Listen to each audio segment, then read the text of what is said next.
Right. God, it seems like a long time ago, but it was only about a year ago. I was struck by how what a gentleman and the sort of courtliness of this man who has served 34 years in Congress and 9 presidents and experienced probably some of the most tumultuous times in our history. I mean, if you think about he came into Congress as the Cold War was beginning and McCarthy was leaving. He witnessed the Vietnam War, the Korean War, the assassination of President Kennedy, the end of the Vietnam War, the end of the Cold War. These have been extraordinary times, and he was a major player and a major participant throughout all of this extraordinary period. The first lunch we had, I thought only an hour had gone by, and it was about 4 hours, and we hadn't even gotten through the Korean War yet. But anyway, I would like to introduce Speaker Wright.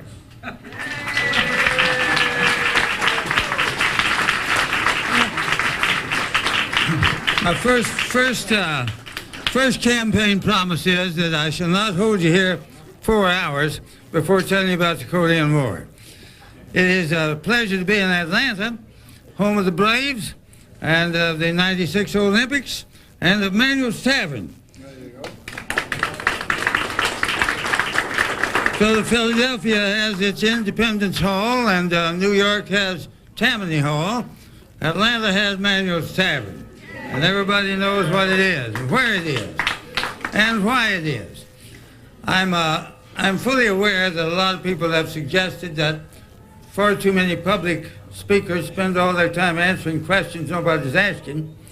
So lest that fall our fate tonight, let me just say a few words about what this book's all about, and then I want to open it up to questions so that we'll be able to talk about the things that are interesting and important to you. It's just a matter of whether you have the right questions to my answers or not. This has been an enormously interesting experience for me. I don't know any other experience quite so time-consuming and absorbing of your total self-control and self-discipline as writing a book-length manuscript. It just soaks you up from the beginning to the end. Churchill once said, writing a book is an adventure. He said, first it is a plaything, and then it becomes your mistress, and then it becomes your master, and then it becomes a monster. And just as the monster is about to devour you, you slay it and fling it about to the public. Well, that's the stage we've reached, and I've been through every one of the other ones. I think I know a little bit how our mothers used to feel when they spent all day long on Thanksgiving Day cooking us up a big Thanksgiving dinner, and we'd go in and gobble it up in 30 minutes. And she'd stand around saying, "How was it? Did you enjoy that? Did it get too much sage in the dressing?" This is a book about the last 40 years, about 9 presidents, Dwight D. Eisenhower to Bill Clinton, about the fascinatingly different personalities of these different presidents and the different approaches to dealing with Congress. Hence the title of the book, Balance of Power, that dynamic doctrine of the people who wrote the Constitution. Ever careful to be sure that powers were divided equally between the branches and none of them became too powerful, and all of them were supposedly going to have to work together. I've found it a rewarding and wonderful 40 years. I went to Congress in 1954. Dwight D. Eisenhower was president. He was the age of my father.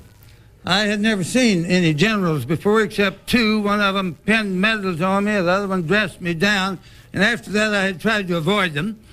But I found that he was probably as well respected a figure as any of the presidents who had preceded or would succeed him.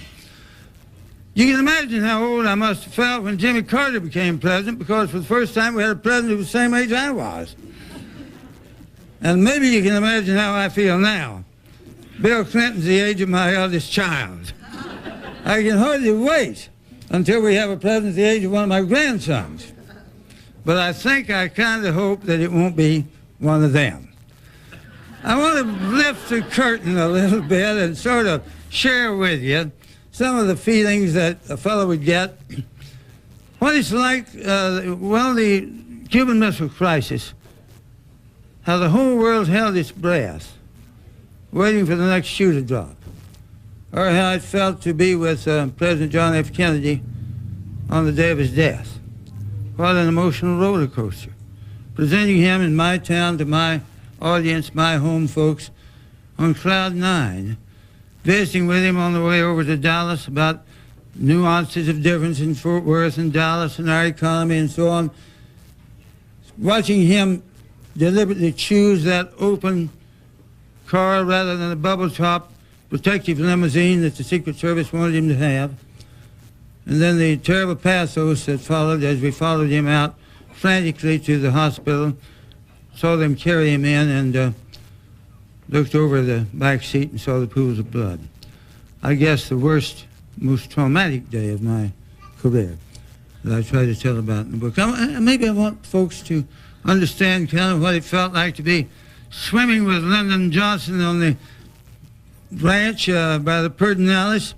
And a bunch of his little beagle puppies come along and steal one of my shoes and take it out to the pasture. Or what it felt like to be in the Knesset in Jerusalem on that fateful day when Anwar Sadat came and made that historic, unprecedented appeal to Egypt's ancient foe for peace. I tried to tell about these and others of similar experiences, what it was like to be with Jimmy Carter, when he was working on Camp David with Sadat and Begin to hammer out that peace agreement that has lasted all these years, one of the real high points of my career. Some people have asked, well, what president do you think was the best? And you know, that's kind of a hard call. I said a moment ago that Dwight D. Eisenhower may have been the most nearly universally respected of all of them. After all, he'd seen us through the greatest war in the history of the human race. But I think at heart he basically was a man of peace. To my mind, the most inspiring of the presidents was John F. Kennedy. He seemed to be able to make us identify with our government as the instrument of our own noblest ideals, and to make people my age and younger want to be a part of it, so that literally thousands of college-age youth volunteered to give a year of their lives without pay in the Peace Corps, helping people less fortunate than we throughout the world, giving not of their money but of their substance, of themselves. I would say probably that Lyndon Johnson, well, I think in many ways he was the smartest. That'll surprise some of you, I guess. Not in the smooth polish of academia, but in street smarts, and savvy, and being able to understand people, to know what they're thinking about, to know what makes them tick, to say something that will make them want to do what he wanted them to do. I've seen it happen many, many times. He was superb in a small group, a group this size or smaller. You'd go in with your guard up. The reputation for being persuasive probably is a two-edged sword. You know, you say, this guy's getting ready to try to sell me something else, and I'm not going to buy it this time. But little by little, he knows what you're thinking, he knows what you're worried about, he knows what you want, he knows what you're hoping for, and he's saying something to pull each of us in. And then we leave there in 30 minutes, sold to the individual in lockstep to do whatever it was Lyndon Johnson wanted us to do, and just not real sure exactly when it happened to us. It was awfully hard to get ahead of Lyndon Johnson. He was the first one in town to do everything. He was the first one in Washington to have a telephone in his car, in the limousine that was driven when he was a minority leader. Then when he became majority leader, he had the phone in his car. Everett Dirksen, the minority leader from Illinois, couldn't wait until he got a phone in his car. The morning he had it installed, he was driving in at the same time Lyndon was driving in, and he calls Lyndon on his phone. He got his car phone number. He said, hey, Lyndon, don't think you're the only one that's got a car phone. This is F. I've got a car phone too. Lyndon says, excuse me, Ev, there's a call on the other line. I think maybe Jimmy Carter was, in many, many ways, the most genuine, honest-to-God, sincere person that I ever met. He's the very best former president we ever had, without a doubt. He's still doing good things for people. A man who didn't just want to do well, he wanted to do good. And he is doing good. Nothing is too humble for him to undertake it. Like working manually with his hands, helping people who can't afford homes to get a home of their affordability. That's the kind of thing that he's known for. Of course, I sometimes have felt very strongly that Jimmy Carter didn't get credit for all that he did. I was with him in Mexico. I had loved John F. Kennedy. But John F. Kennedy spoke 4 words in German and became the toast of the free world. You remember? Ich bin ein Berliner. And the whole world grovelled at his feet. Jimmy Carter went all the way to Mexico at a time when our relations with Mexico were badly strained. Addressed the Congress of Mexico, the Supreme Court of Mexico, the President's Cabinet of Mexico, and everybody of any importance gathered in the great palace there and addressed them in flawless Spanish, an entire speech. I thought, boy, I'll come home and people will be so proud of our president. Nobody knew it. It just hadn't happened to be mentioned in any of the journals that had been sent home. I was a kind of a sometimes interpreter between Jimmy Carter and Tip O'Neill, my lovable Irish compatriot from Boston. First morning, we had our regular Tuesday morning breakfast in the White House. I was seated beside Tip, and the waiter brought a great big platter of grits and shoved them right between us and said to Tip, said, Mr. Speaker, would you have some grits? Tip looked balefully at that amorphous mound of mush, and he said, I'll try one. Tip would compliment Jimmy Carter. Tip was reared in the Catholic tradition at the time when, before Pope John the 23rd popularized the Mass. Tip was accustomed to a Mass that was High Mass and said in Latin, and lay people didn't get involved in that in those days. Jimmy Carter, the Baptist Sunday school teacher, now is president. We had this meeting every Tuesday morning with the leadership. He always calls on somebody to open it with a prayer and somebody to close it with a prayer. Tip says, Mr. President, after one of those meetings, he said, I just marvel at the way you Protestants know how to pray. He said, it's just magnificent. I've never seen anything like it. First you call on one, then you call on the other, and they're ready with a prayer. And Jimmy Carter said, well, Tip, I must say, I don't know who's a Protestant, who's Catholic, who's Jewish, who's what.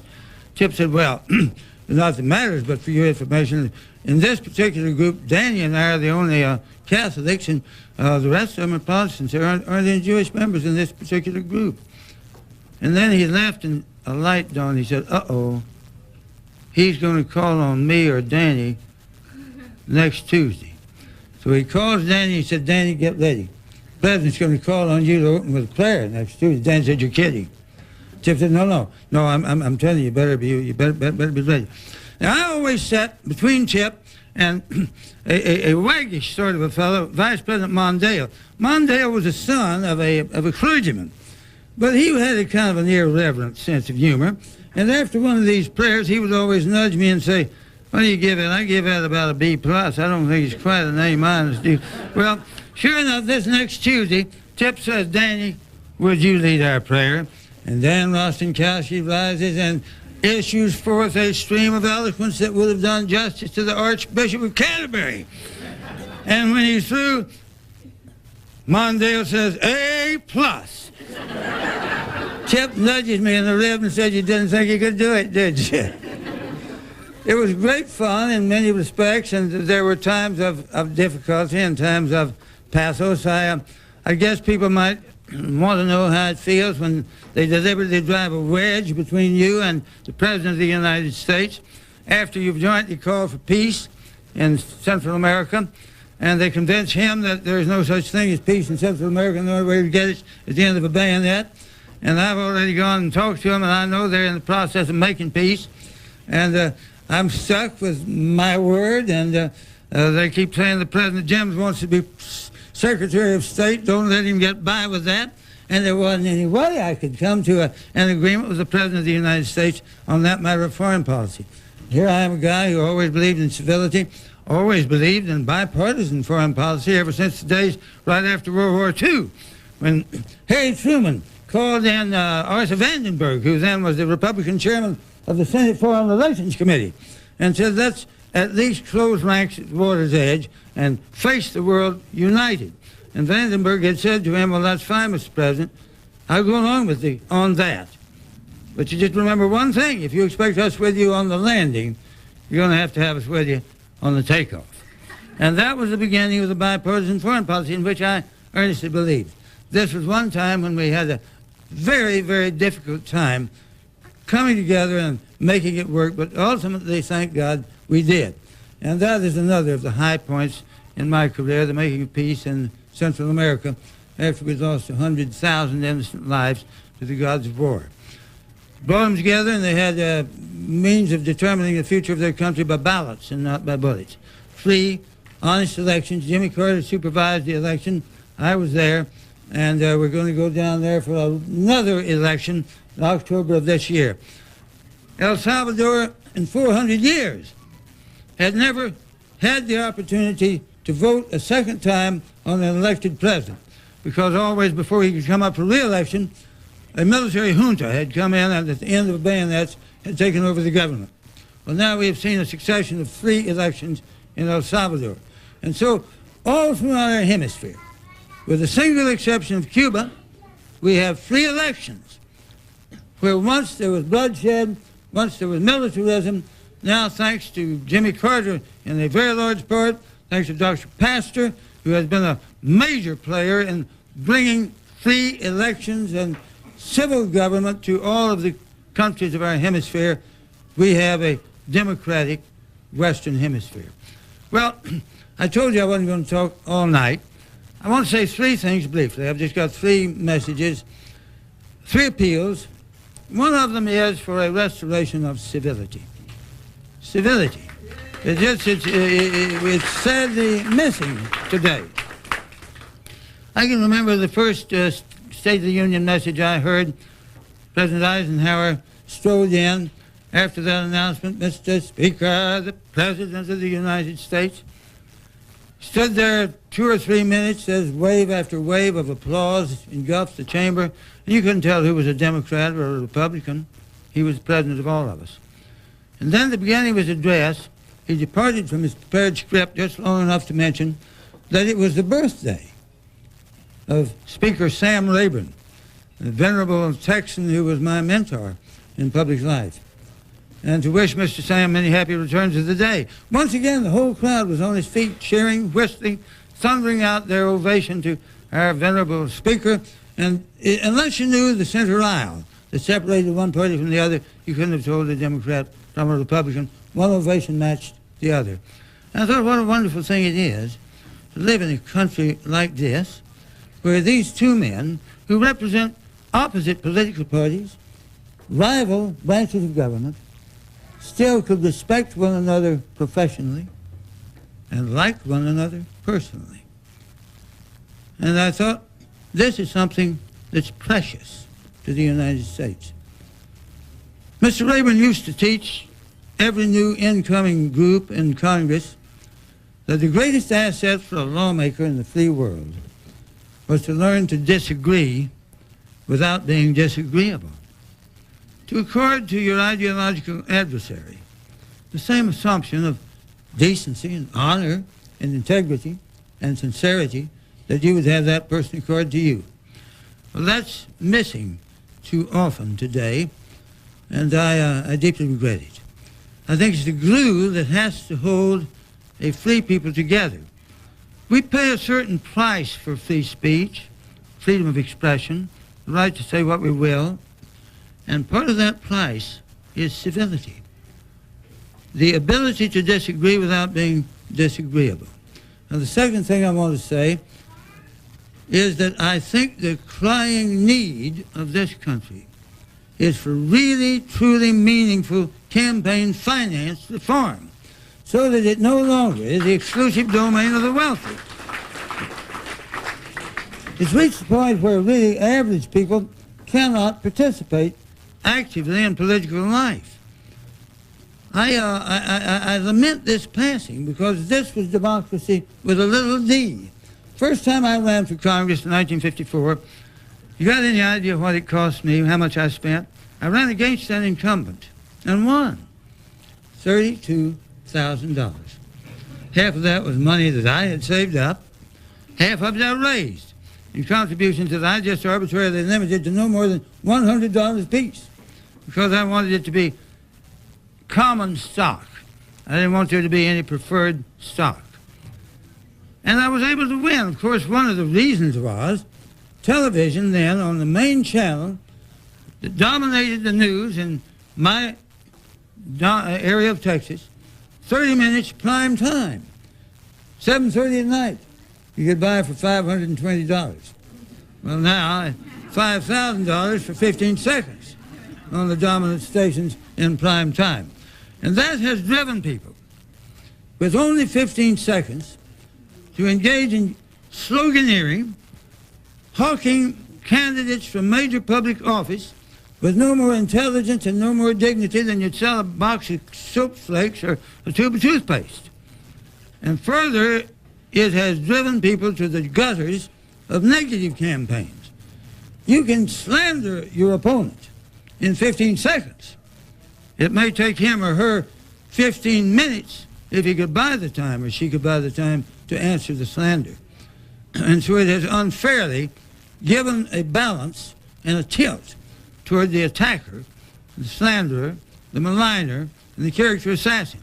I think that has to be turned around. We have to put a meaningful lid, an enforceable lid, on how much can be spent, on how much any individual can contribute, and we can do that legally, the court says, only if the government subsidizes it. So why don't we have a check-off? Call it the Democracy Fund, and let people check off when they send in their income taxes, authorizing $10, $25, whatever it takes, to create a fund in the general election, so the candidates of both political parties will be able to stand there and face the voters in prime time and say what they would say.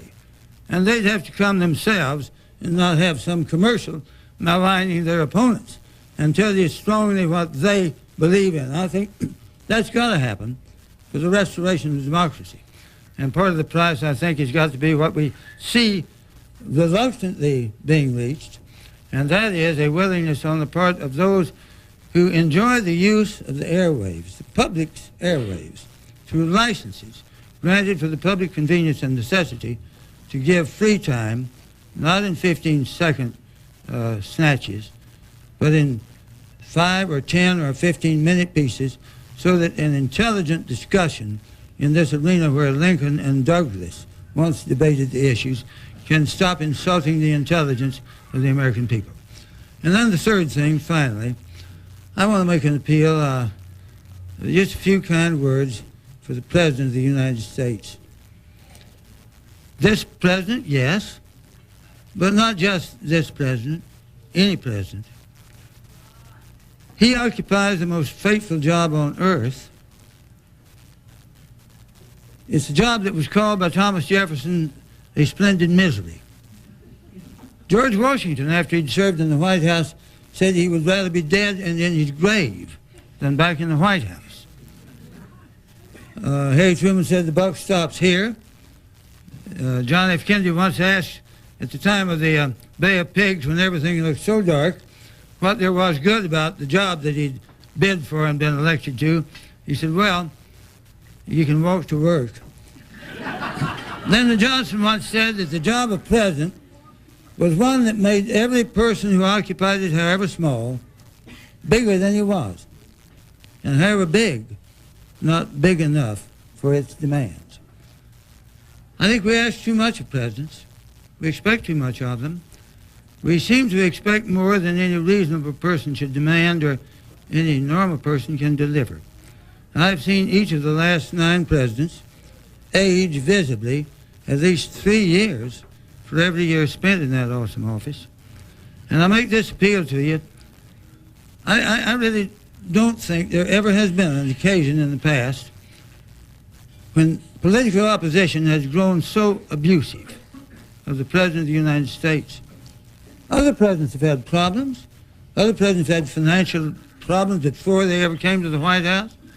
Thomas Jefferson, whom we revere, was deeply in debt, couldn't manage his finances, borrowed heavily from a philanthropist named Hames Solomon of New York, and Hames died broke, having given an awful lot of money to political persons, and they never were able to pay him back. Anybody bring that up to Thomas Jefferson? They told him a lot of other things, but they didn't bring that up and try to investigate him and hold him up to public scorn to distract him from being President of the United States. Abraham Lincoln fell deeply in debt, had to leave town on a borrowed horse, owing everybody in New Salem money. Did anybody bring that up to Lincoln? No, of course they didn't. Harry Truman, the people we love the best, revere and admire the most, went bankrupt. Of course, others had problems with other types. Two presidents, I think, are well known. One acknowledged of his own words to have fathered illegitimate children. But did anybody bring those things up and try to use them to prevent the president's being president while he was president, to distract him, to throw him off stride, to harass him? No, nobody had the bad taste in the past to do that. And I just suggest to you that we have one president at a time, whether he's the one that I voted for or not. He's my president. And when he's embarrassed, I'm embarrassed because my country is embarrassed. And I don't think if this group right here were to be flying together in one of those big wide-bodied jets across the ocean, maybe you would have preferred another pilot. Or maybe I don't like this pilot. But I don't think any of us would be foolish enough to pour sand in the gasoline tank just to embarrass the pilot. And that's where we are with the President of the United States. I thank you for giving me this time. I want you to ask me whatever questions are on your mind. Thank you.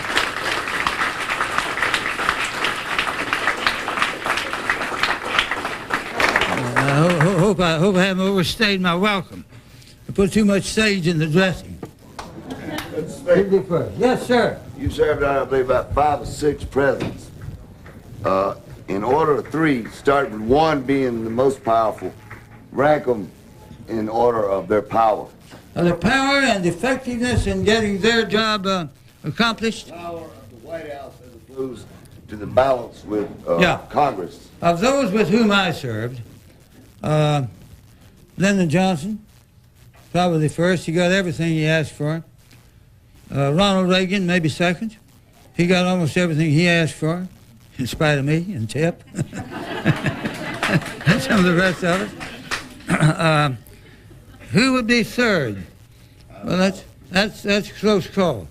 I don't know either. I'd have to think about it. Possibly so. Eisenhower worked with the Congress. I'd say that Eisenhower and Jimmy Carter were the 2 least partisan presidents that I served with. I don't know whether you'd agree with that or not, Bob, but that's kind of the way I see it. They wanted to work with the Congress and didn't resent it when the Congress came with initiatives of its own, but tried to work out a harmonized agreement. Johnson always said, "Come, let us reason together," like Isaiah. But Isaiah didn't know how to twist your arm and bend your elbow and bend your ear like LBJ did, I don't think. I don't remember Isaiah that well. Thank you. Mr. President, Mr. Speaker, wasn't that bipartisan foreign policy, didn't it also include Walter F. George at the time? Wasn't it he and Vandenberg that came together and... I believe you are exactly right, Mr. Maloof. It did include Walter George, and he was one of the great Americans. When I first went to Congress, Walter George he was an icon, a truly great icon. He was strong enough in Georgia that even Franklin D. Roosevelt who was the most popular president in my lifetime, was unable to purge him. Roosevelt came down here once. Were you there? You know the story I'm going to tell? Roosevelt said that he had spent so much time at Warm Springs, Georgia, that he felt almost as though he were a part-time Georgian. And he was very popular in Georgia. But he had asked them to vote for somebody else instead of Walter George. What was his name? Camp. He was Camp. a U.S. attorney. So George comes on, and it's his time to make a speech. And he starts out very slowly, and he says, my name's Walter George. I was born in Georgia. And I went to the public schools of Georgia, the state of Georgia. And I went to the University of Georgia at Athens, and I graduated from the University of Georgia Law School, and I began my practice, and he named the town out of Vienna, Georgia. And he said, after mentioning the various Georgia towns that he'd served as district attorney and various things in, he said, well, I guess what I'm really trying to say to you is that I'm not a part-time Georgian. And thereafter, every speech he made during that campaign, he'd begin with this litany, and everybody in the audience was just waiting. And when he said, what I'm trying to say to you is, everybody would say, I'm not a part-time Georgian. The third candidate in that race was Gene Talmadge. He came in dead last. Gene Talmadge, the governor who was always good at carrying enough counties to be elected governor when you had the county unit system, right? Yeah. Right. Mr. Wright, sir, you started off talking about the balance of power and the equality between the branches, but I try very hard to teach my students that except in wartime, that the Congress is the most powerful branch. Am I wrong? Some might disagree with you. I don't think it was intended by the Founding Fathers that we would ever achieve as unified a situation as a nation, or that we'd be able to communicate as broadly and as instantly as we can. They probably didn't see the need for as powerful a chief executive as circumstances have thrust upon us at times, even in foreign affairs.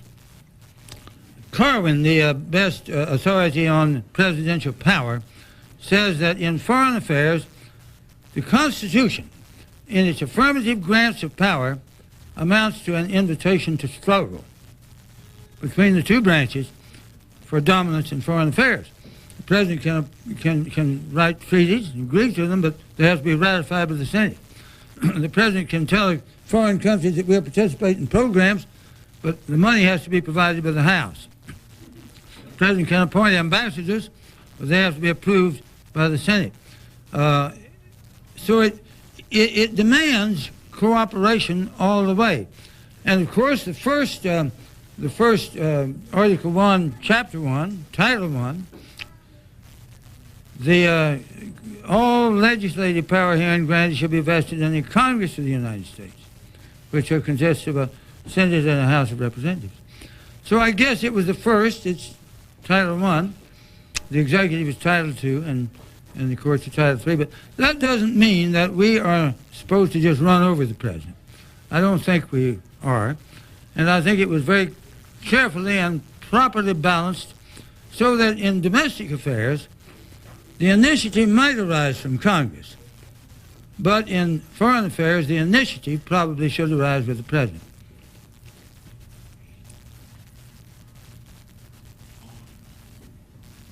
Yes, sir.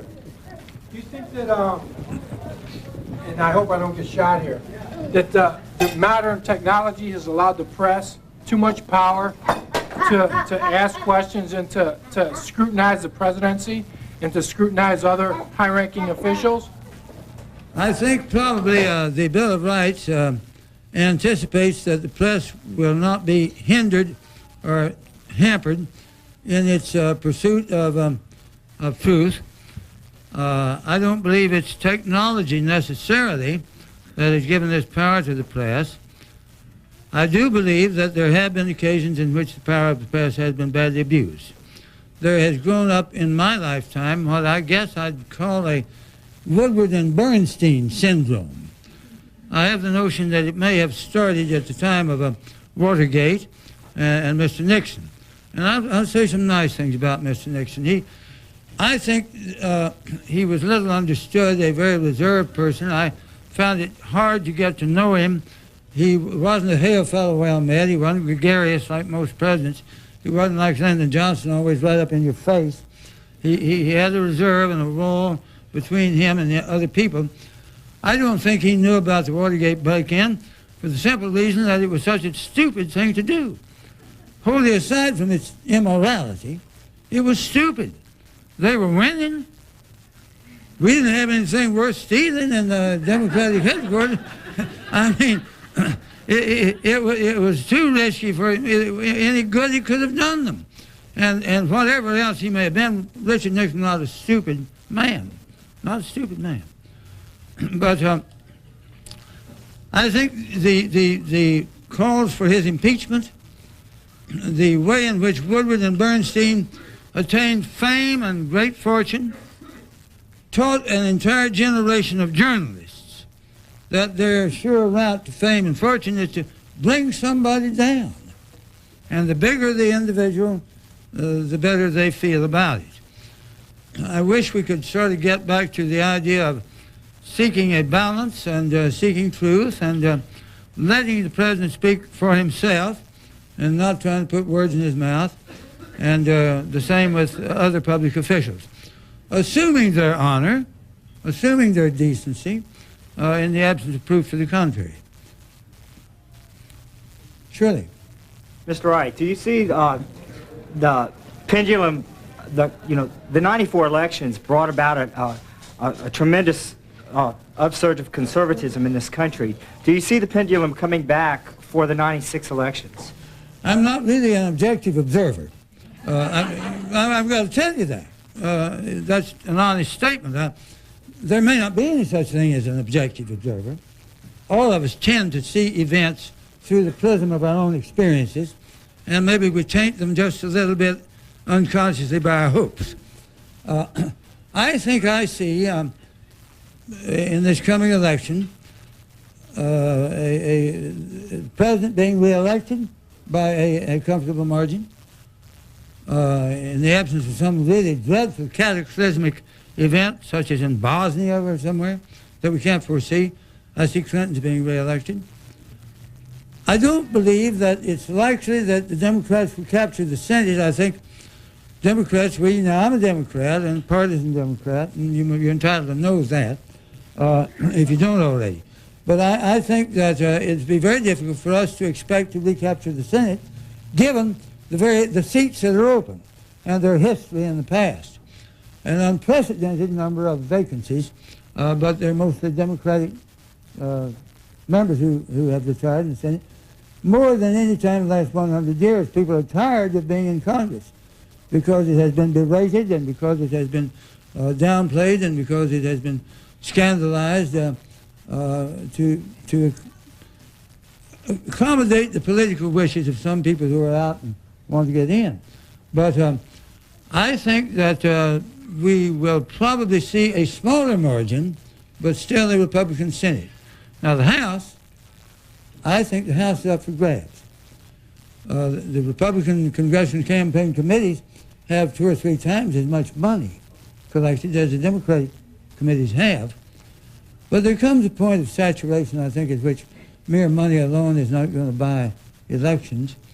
And I do believe that I sense a fairly strong backlash against the mean-spiritedness, as the public sees it, of this group of people who are just constantly wanting to cut Medicare and cut education and cut the environment and of all things, while claiming that they really want to balance the budget, they insist at the same time on lowering taxes. Well, let me tell you, anybody who says he wants to lower taxes, your taxes, so as to make you happier on election day with him, you can trust him. He's telling you the truth. That's what he says. But anybody who says that he wants to lower taxes and balance the budget, both in one fell swoop, is not serious. Or if he is, he's too damn stupid to be in public office. You know, I mean, it just doesn't work out that way. Yes, sir. What are your thoughts on how your career was brought to an end and the current occupant of the Speaker's position that you used to hold? I was afraid you might bring him. Well, here I am preaching civility, and there you are tempting me.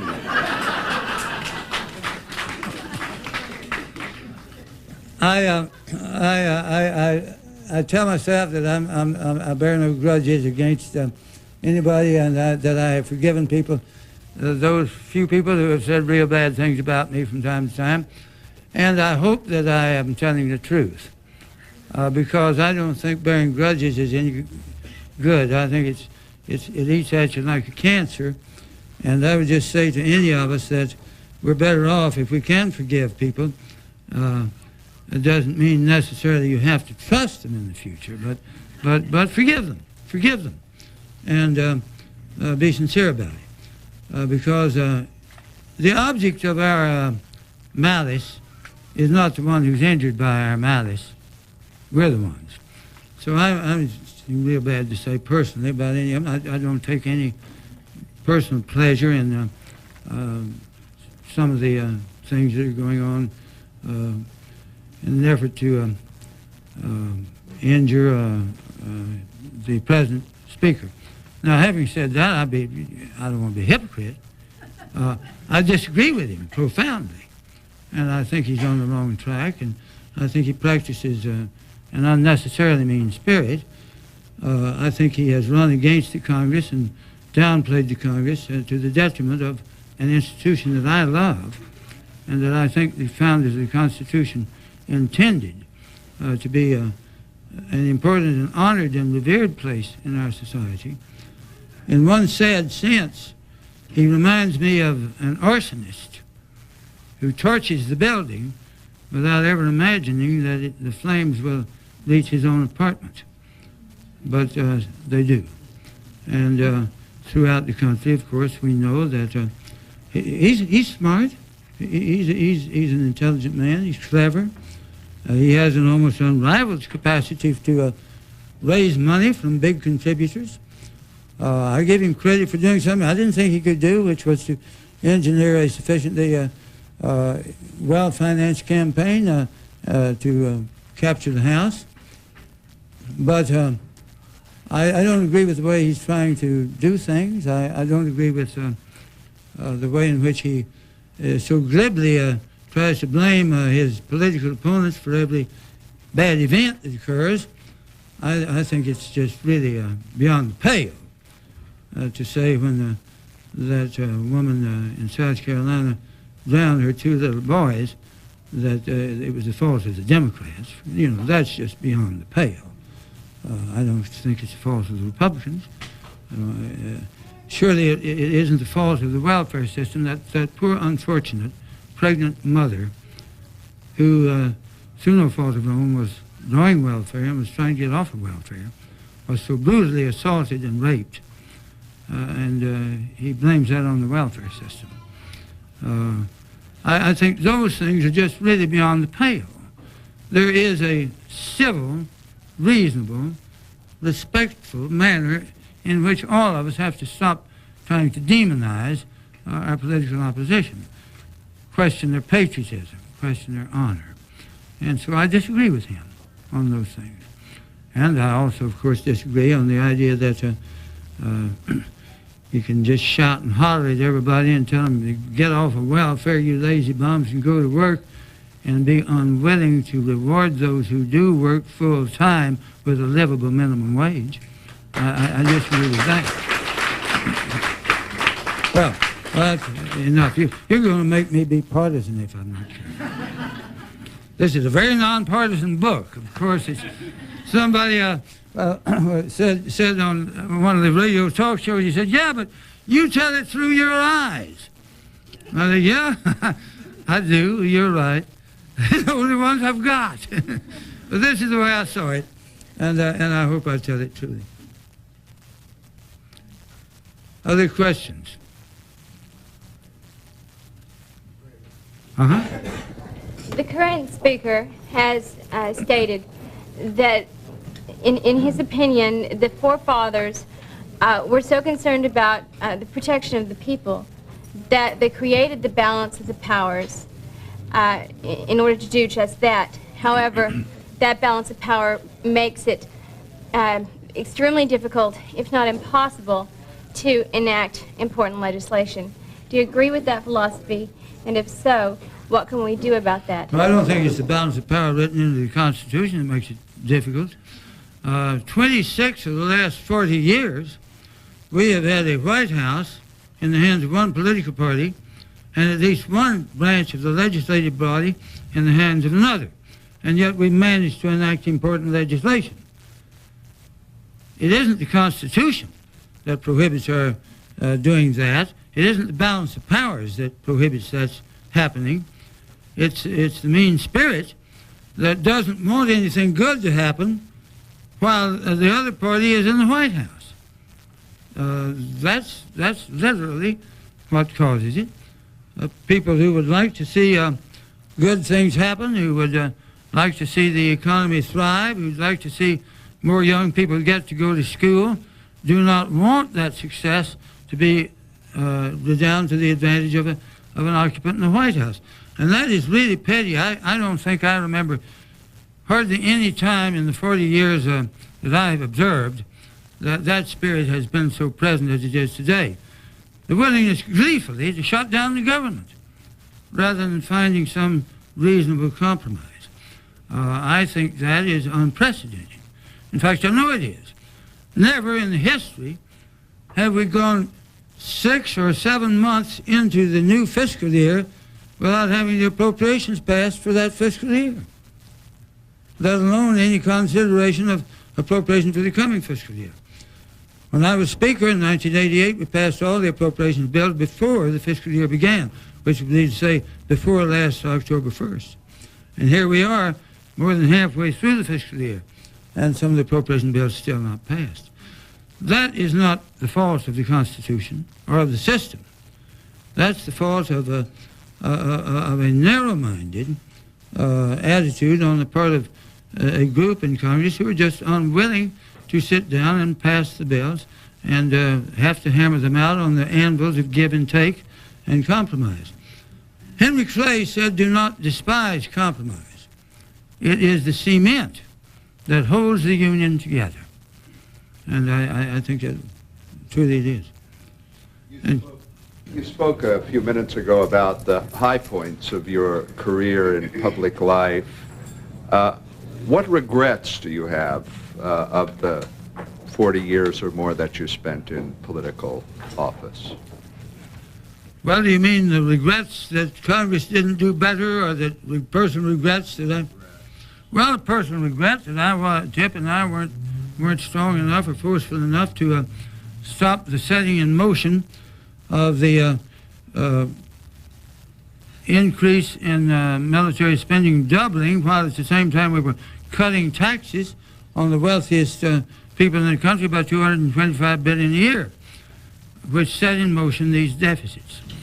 I regret very deeply that I wasn't more effective, because there were very close votes in 1981, but it set the pattern which has not been reversed effectively since that time.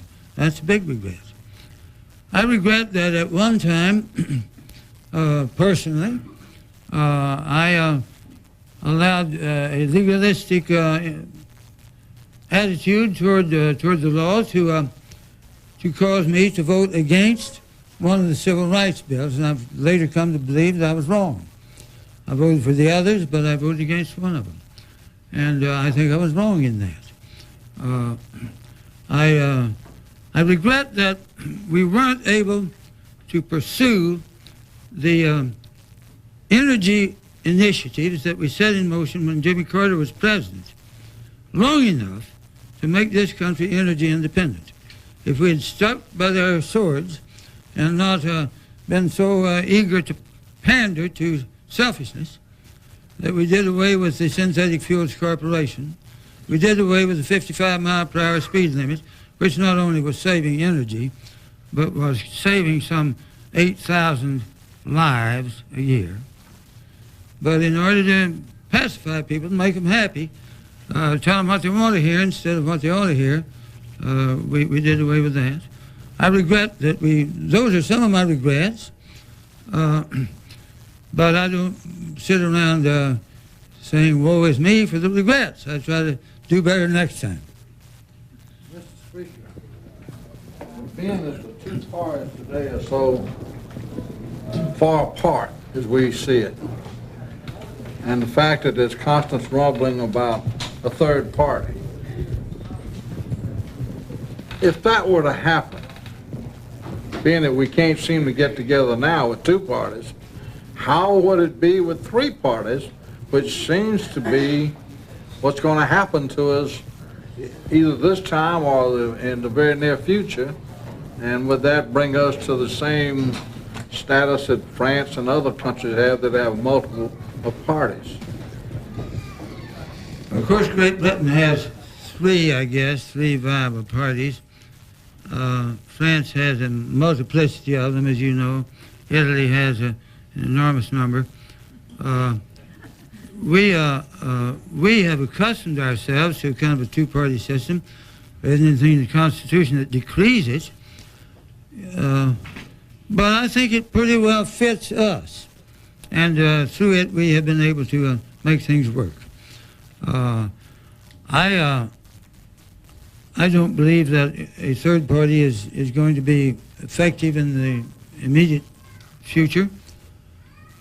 I know there are people in my party who are not satisfied with Bill Clinton, people in the Republican Party who are not satisfied with Bob Dole. But at the same time, I don't believe the circumstances warrant their voting for a third party, because they're not going to get what they would rather have between the two. I think our choice is between those two. And I have no secret what my choice is. That'd be my wish. I happen to have a two-party feeling too, but you hear so much talk about a Perot and others, like a Bradley who dropped out of the Democratic Party and others. Is that a possibility? Well, in 1948, I thought that it was going to doom the re-election of Harry Truman, because both of them were pulling apparently from the Democrats. Strom Thurmond with his Dixiecrat Party, and Henry Wallace with his Progressive Party, both of them reducing the Democratic ranks. And Thomas E. Dewey was a sure winner, it looks like, but it didn't happen that way. And so it's awfully hard to call. I see people nervously motioning that I've taken a lot of your time. There was one more question back here. Let me take that question, and then we'll be through. The gentleman in the green shirt. Yes, Mr. Wright. What is your assessment of Ross Perot? I believe he's from your part of the country. Yeah, I know him and have known him for a number of years, and I've considered Ross a friend of mine. I did not believe that he would run and make a race of it the first time. I thought he meant it when he got out. Yeah, I think he did mean it when he got out. But somehow in the process, I believe Ross Perot sees himself as a patriot and a true teacher. He wanted these infomercials to spread what he believed to be the true gospel to people and shed light on issues. But I don't think he started out expecting or wanting to be elected president. But there is something addictive about this. And really, the adulation of the crowds, the roar of the throngs, the wild applause, the people patting you on the back and saying what a great American you are, it gets to you. And I don't think there are too many folks who are immune to it. And I think that happened, did it, to Ross? And I don't expect that he would do quite as well this time as he did before, if he does make a race of it. But I've done the best I can. Where I haven't known the answers, I've tried not to give you a phony answer. And I do not want you to think that in all that I've said I despair of the future of this country. I don't. I believe with all of its faults and its flaws and its mortal imperfections, it still is, just as it was in Abraham Lincoln's time, and may it forever remain the last best hope of earth. And thank you very much.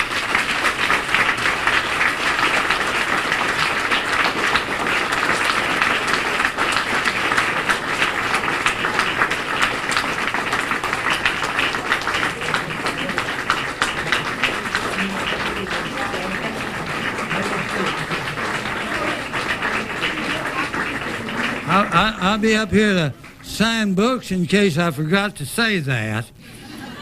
Ellis Arnold was a governor of Georgia who wrote a book called The Shore Dimly Seen. And Ellis Arnold once said, all the royalty proceeds from the sale of my book are going to my favorite charities, Mrs. Arnold and the kids.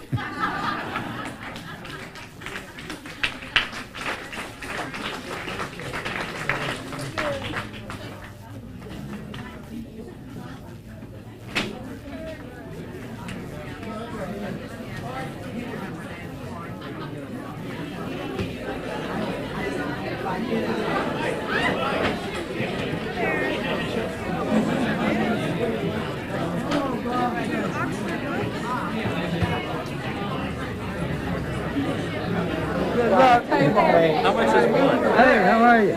See you again? Good to see you again. Say it's Bob and Brooke. It's my wife. Bob and Brooke.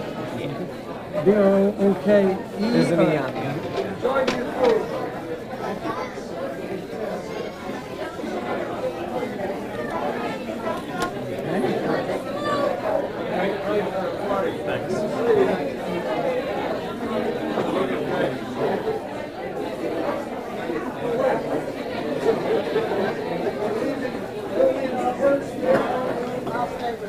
Okay. Nice to meet you. Yes, sir. My pleasure. Well, My speaker? right. Yes, sir. If you would sign that to Phil, Harvard appointment secretary, but more importantly, if you would sign it, your speaker. Because that's who you're going to always be to me. Oh, bless you. Thank you.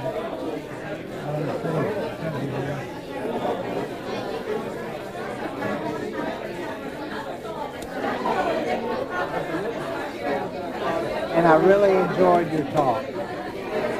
Thank you. I hope it wasn't too boring. Not boring at all. I could listen to you all night long.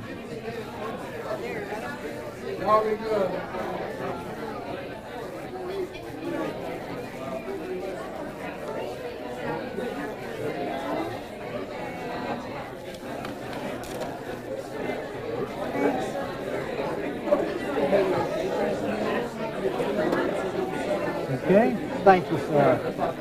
Thank you. Thank you, Phil. Have a good trip home. Good. All right, I will. Bye-bye. I missed seeing Rosemary. Tell her we can give her our best. She comes in tonight. I I'll let her understood know. she would do that tonight. Yeah, I'll tell her. Hey, Jimmy's looking good. Isn't he? Great. Yeah, he's amazing. He's running me in the ground. Yeah. I can understand that. Bye-bye. Bye-bye, Phil. Thank you. I have to go.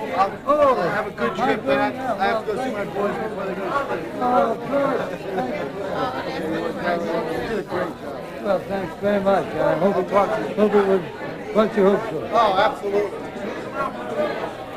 Hello, how are you?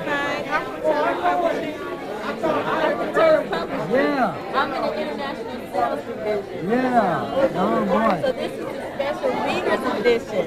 Yeah, I see it. It's a good one. You want me to make it out to you? Yes, Melissa. M-E-L-I-N. And one L to S. M-E-L-I-S-S-A. Okay.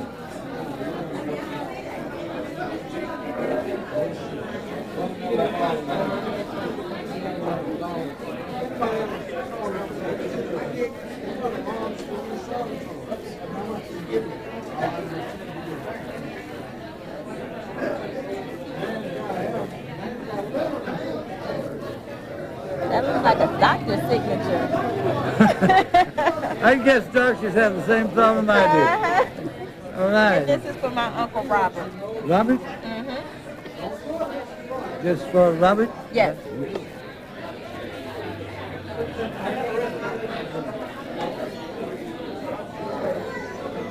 Well, I hope he enjoys it. I'm sure he will. He's a principal at a high school. Oh, is he? Maybe he'll Great. incorporate it. Maybe he will. Maybe there'll be some parts of this he can use. Well, thank you, Melissa. Thank you, I appreciate Well, it. so good to see you. Enjoy your tour. Thank you. Mr. Speaker, Craig Leachman. How are you? All right. Very Good. I got a couple more Turner employees here for you. First one is going to be Simona Garber. Simona. Yes, sir. How do you spell? Simona. And then Garber is Garber. About a month ago, I thought maybe my mom heads up Perinatal Association, and I thought she said she might have been down there. I wasn't sure, though, to tell you the truth. I was not. But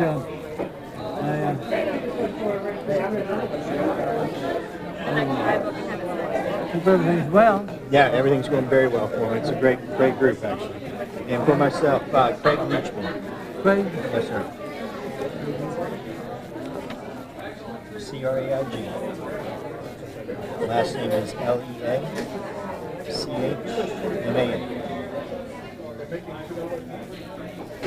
Taxes.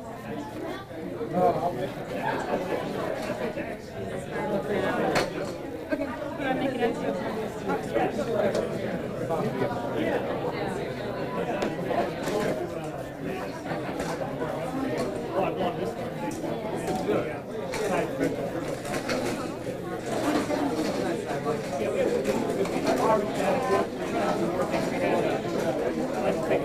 Thank you very much.